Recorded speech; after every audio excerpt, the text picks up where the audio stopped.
Esto es radio, ¿eh? O sea, esto es pasárnoslo bien y nos tiramos al vacío. Adelante.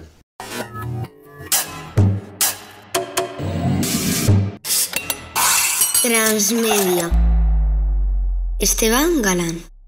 Muy buenas, esto es Transmedia y estamos con el artista visual Edu Valderrey. Muchas gracias por acompañarnos. A vosotros por la invitación. Esto es un programa de comunicación. Habitualmente tenemos académicos, a investigadores, a gente seria, con barba, que tose y que investiga la comunicación. Comunicólogos les llaman muchos de ellos. ¿Qué tiene que ver un artista visual con la comunicación?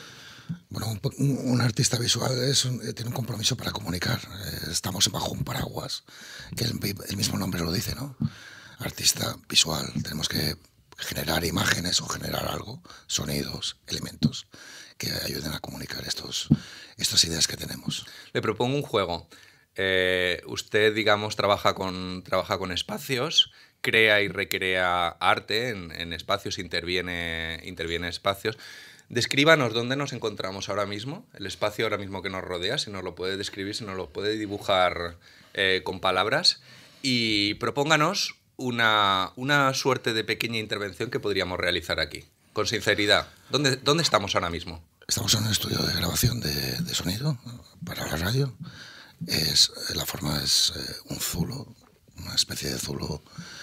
Vemos un poco el sol, entra por unas pequeñas ventanas. Una suerte casi de buhardilla. Sí, sí.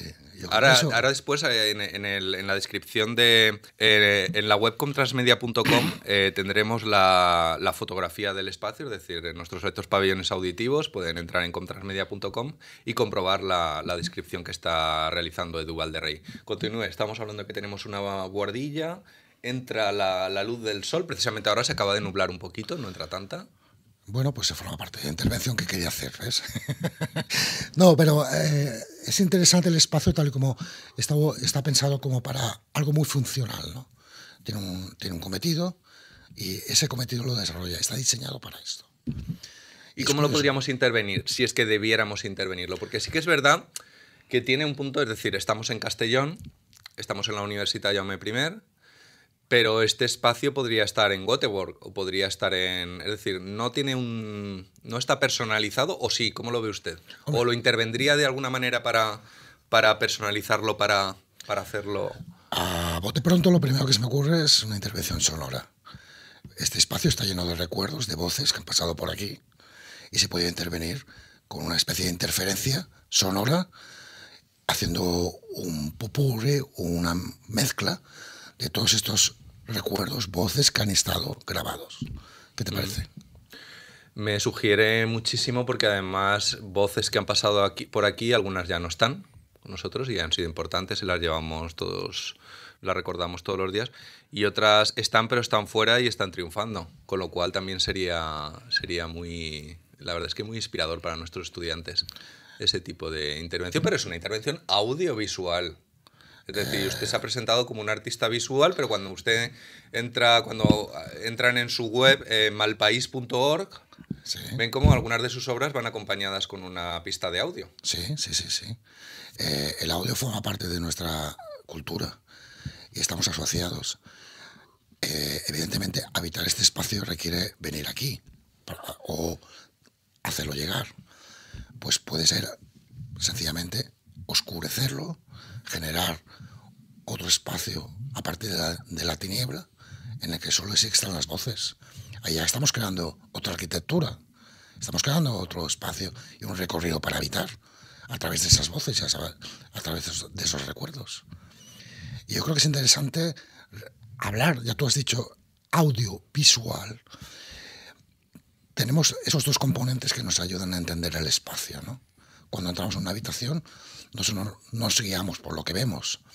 Sabemos dónde está el interruptor de la luz y en el momento que oímos el clic, sabemos que ahí se crea otro espacio. Se encienden unas luces y nos podemos generar esa otra arquitectura que habitará nuestro cerebro.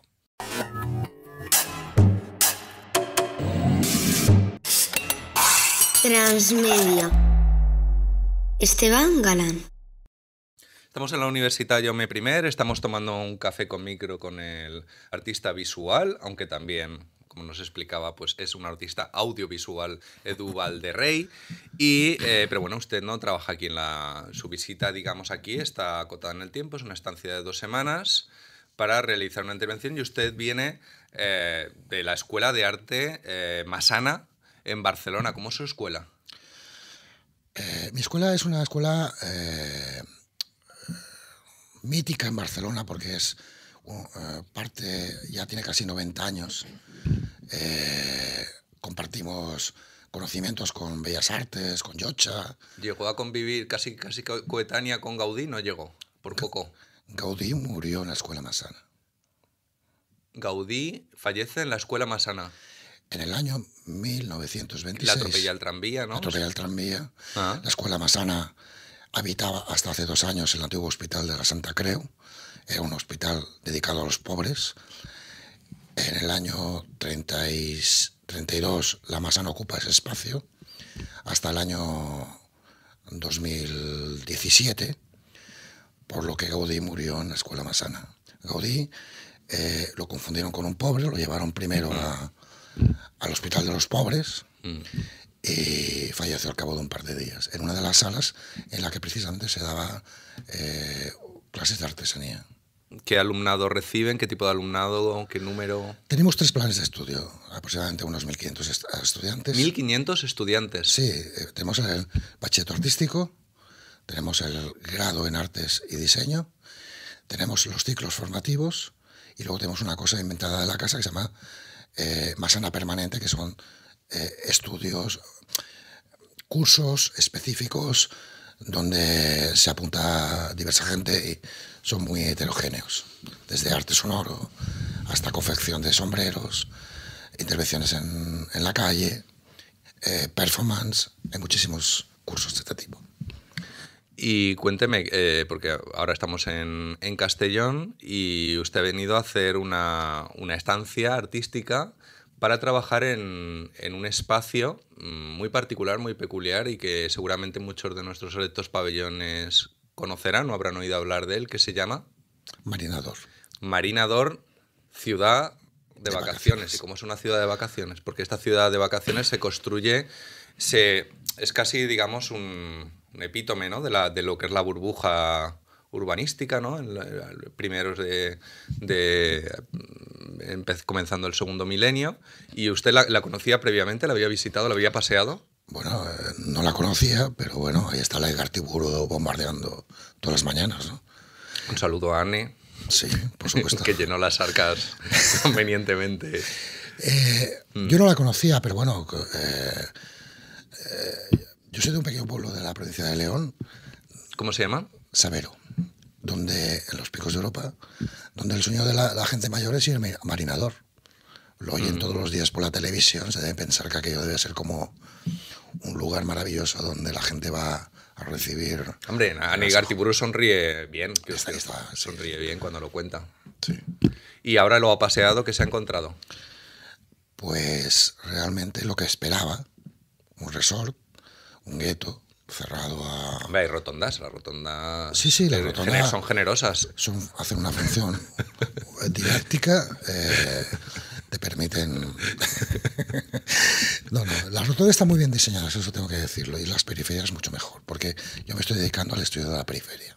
Pienso que toda ciudad se construye a partir de sus límites y generan una frontera entre lo que es la realidad, ese sueño mal construido, y lo que es la otra realidad, donde estoy documentando todo lo que está pasando a partir de lo no construido. Marinador forma parte de Oropesa del Mar, o ya no sabemos si Oropesa del Mar forma parte de Marinador, no sabríamos cómo. ¿Ha podido visitar lo que es el pueblo? Sí, lo primero que hice. ¿Y qué le parece? Porque, claro, no tiene nada que ver. Hay una separación de apenas 2 kilómetros, no llega, de hablo de memoria, pero 1,5 kilómetros caminando, 2 kilómetros puede haber por la costa. Sí. Es un paseo el paseo sí que es agradable, el paseo que une las dos, digamos, lo que es el núcleo urbano. Y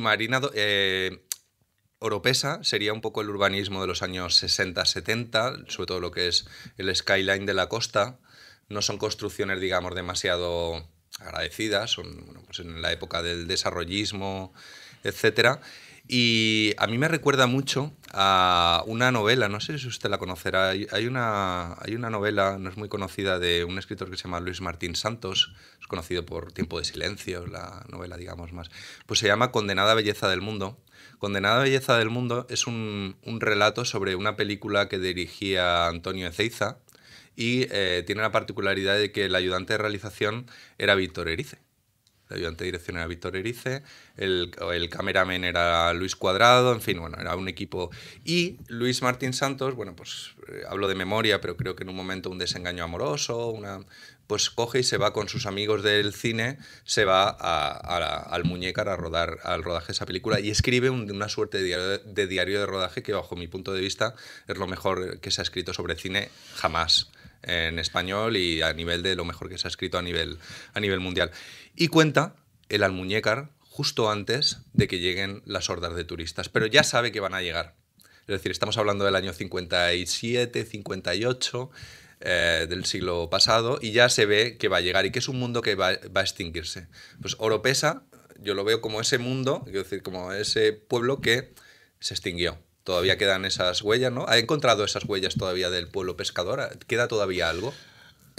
Bueno, he estado indagando por capas, como bien ha dicho, he estado en la parte antigua con el castillo, no he llegado un poco más allá, pero bueno, mi intención es poder hacerlo, pero sé que realmente se está viendo ese paisaje horizontal generado en los 70, 80 por capas, una primera fase, luego hay otra tercera fase hacia lo que es Marinador, que digo, más moderna, y ya definitivamente entramos en el resorte Marinador.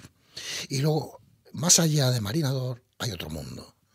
Cuando tiramos hacia el norte, hay un parque natural, hay una especie como de desierto sin edificar, que está todo absolutamente planificado, con sus farolas, sus calles, sus árboles, y que está como amenazando casi, ¿no? Amenazante. Exacto, como diría Luis Martín Santos, a la espera de, ¿no? Y entonces ahí se puede ver, es un buen termómetro para saber por dónde va a ir la cosa. Muy bien, pero no estamos solos. Tenemos un compañero aquí también, un artista visual. ¿Quiere presentárnoslo? Por supuesto, Carles Jonque, que es un artista, él es de Lérida, pero está trabajando últimamente en Valencia. Y está desarrollando un proyecto que tiene mucho que ver también con el espacio, el territorio, abarcado sobre todo lo que es la estructura urbanística de Castellón. Carlos, te paso la palabra.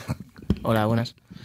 Carles John Molina, artista visual, muchas gracias por acompañarnos. Gracias a ti. Estaba escuchando a Edu Valderrey. ¿Ha tenido oportunidad de ver la costa? Porque usted no está trabajando la costa en su proyecto. Usted también ha venido a Castellón, no para trabajar la costa, pero ha tenido oportunidad de visitar la costa, que sí, comentaba. Sí, aparte nos estamos quedando en Benicàssim, así que esa parte la he visto, y también la zona que conecta con el Grau de Castelló y el Grau también. ¿Y qué le parece? ¿Qué le transmite? ¿Qué energía tiene? Pues bueno, sentimientos muy diferenciado el urbanismo de Benicàssim a lo que puede ser el Grau y el barrio del Grau también. Entonces, es bello, es muy bello Benicàssim, ¿verdad? ¿O cómo lo ve usted? ¿Cómo lo ve un artista visual? Bueno, yo lo que veo es ahí un contraste entre, sobre todo en la época que estamos ahora, que no es temporada de verano.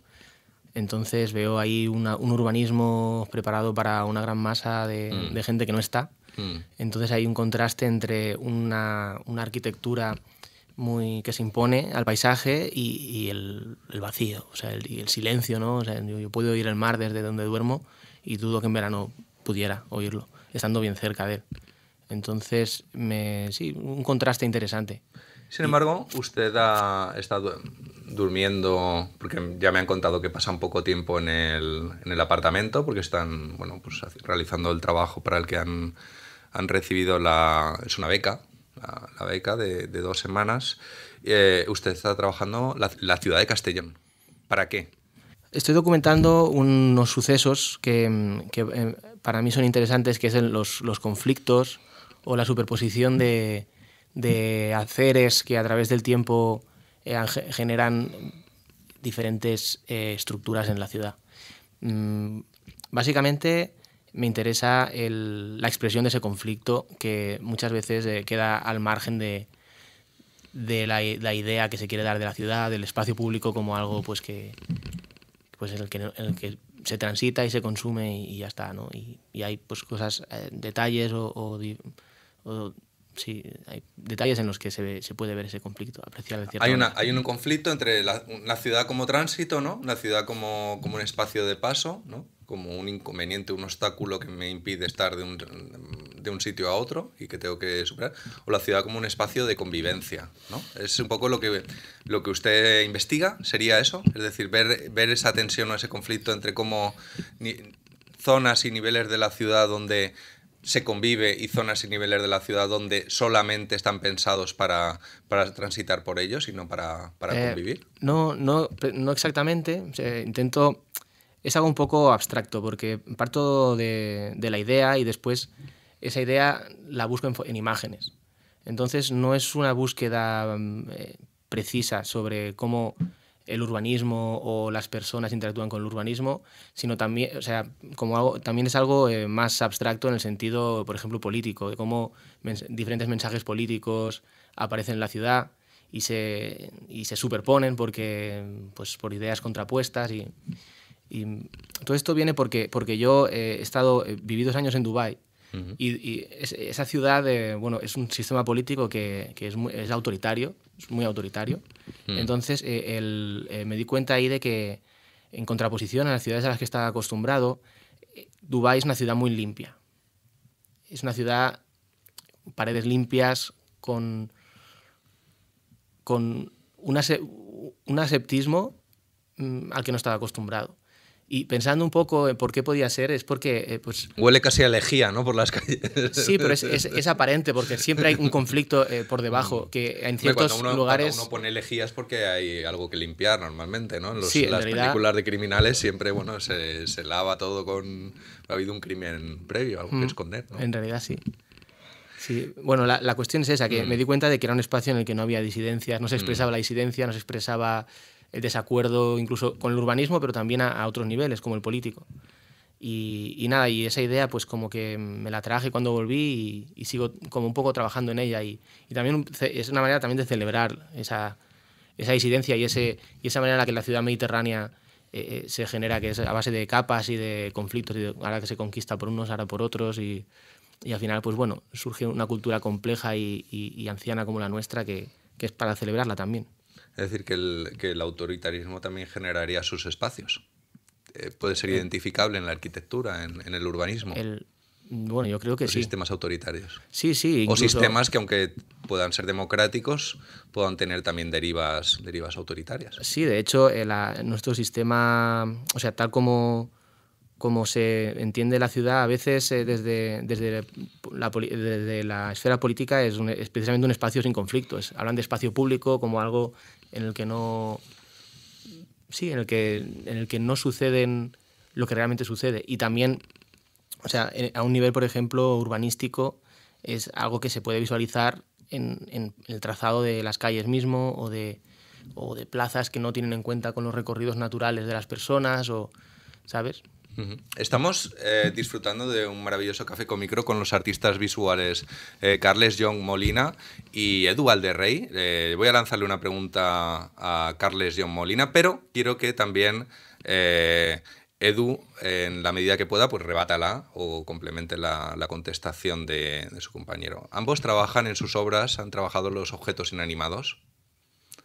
¿Tienen fotogenia los objetos inanimados? ¿Existe el concepto de fotogenia aplicado al objeto inanimado? ¿Fotogenia en qué sentido? ¿En el nivel estético? En el sentido, claro, a nivel estético usted sabe que hay personas que cuando las vemos nos resultan más agradables o no a la mirada, pero cuando las vemos a través de un objetivo, eso a veces, pues el objetivo, lo que se habla de que la cámara les quiere. Hay personas que, yo he conocido actrices, he trabajado con actrices, con presentadores, que los veías por la calle y jamás te hubieran llamado la atención, y en cambio, cuando los veías a través de la cámara, no podías dejar de mirarles porque eran muy atractivos. Eran personas, digamos, que atraían la mirada, activaban la pulsión escópica. ¿Pasa esto también con los objetos? ¿Hay objetos inanimados que también tienen una especial fotogenia? Estoy pensando sobre todo en lo que tiene que ver con el arte urbano. Evidentemente, cuando coges una cámara y y encuadras. Ya estás estableciendo unos límites de esos objetos, ¿no? De esa empatía que te atrapa entre el tú y el otro, ¿no? El objeto. Ya lo haces atractivo, ya hay esa fotogenia. Y si no lo haces atractivo, ya lo harás a través de tu trabajo. Todo es un proceso y yo creo que el mismo acto de pararte, de coger la cámara, de enfocar, ya conviertes ese objeto en algo especial. Ya lo has... Eso lo dice Joan Fontcuberta, habla de que hoy en día el acto fotográfico se ha convertido en algo más importante que la propia fotografía, es decir, el propio acto de parar y mirar y disparar. Ya, digamos, está convirtiendo, no sé si podríamos llamar, en sexy aquello que se mira, por solo el mero hecho de focalizar, dedicarle esa atención. Claro, es un segundo de tu tiempo, irrepetible en la vida, y que solo va a pasar en aquel momento. Y es inevitable que es un acto, pero también es un acto artístico, como dice Fontcuberta, va más allá, es la metafotografía, es la metaimagen. Estamos envueltos de imágenes. Fontcuberta incluso hasta va más allá diciendo, ¿para qué vamos a hacer más fotos? Está todo hecho ya. Coges el Google y pones atardecer en Oropesa y tienes miles de fotografías, desde el castillo, desde la playa, desde donde quieras.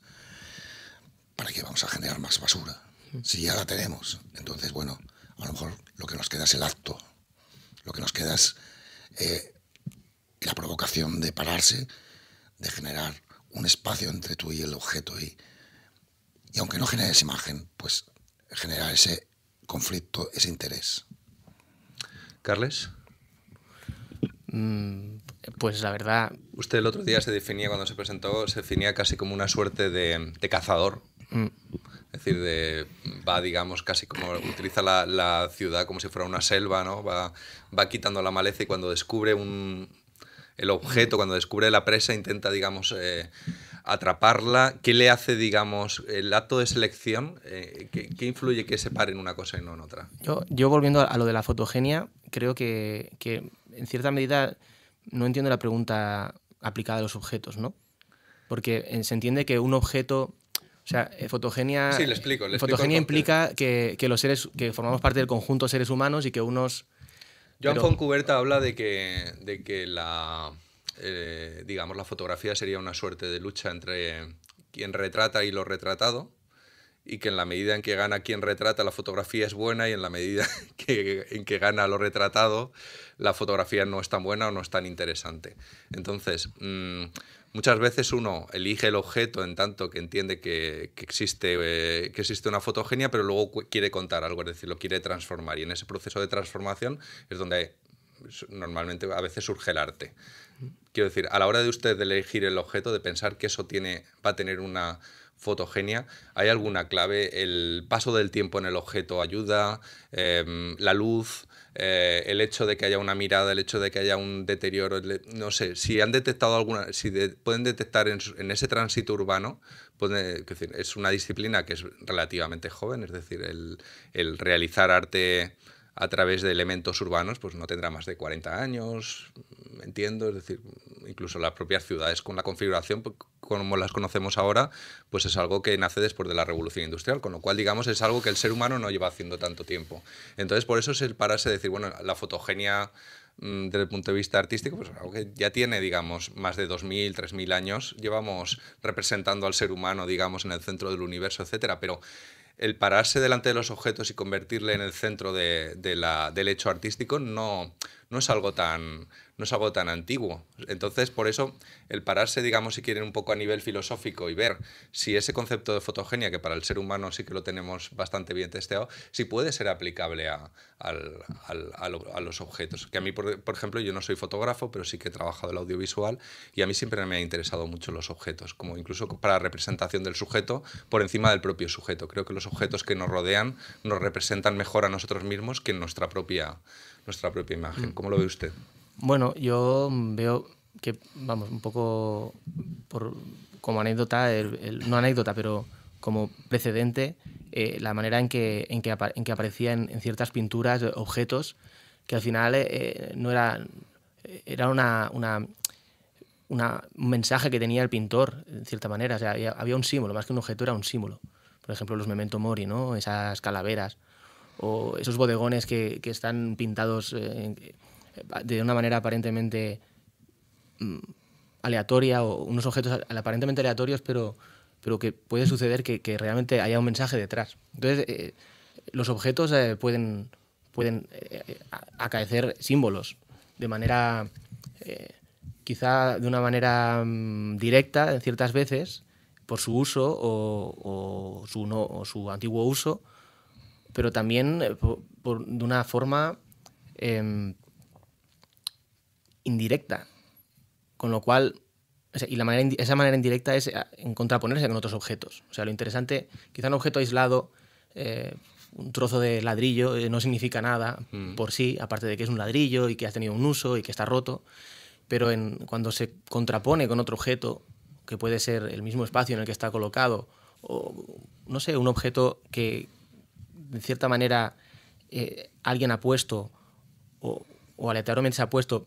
O sea, el hecho de poner dos objetos uno al lado del otro y observarlos o fotografiarlos es añadir un significado a los propios de ya los objetos que por sí tienen, ¿no?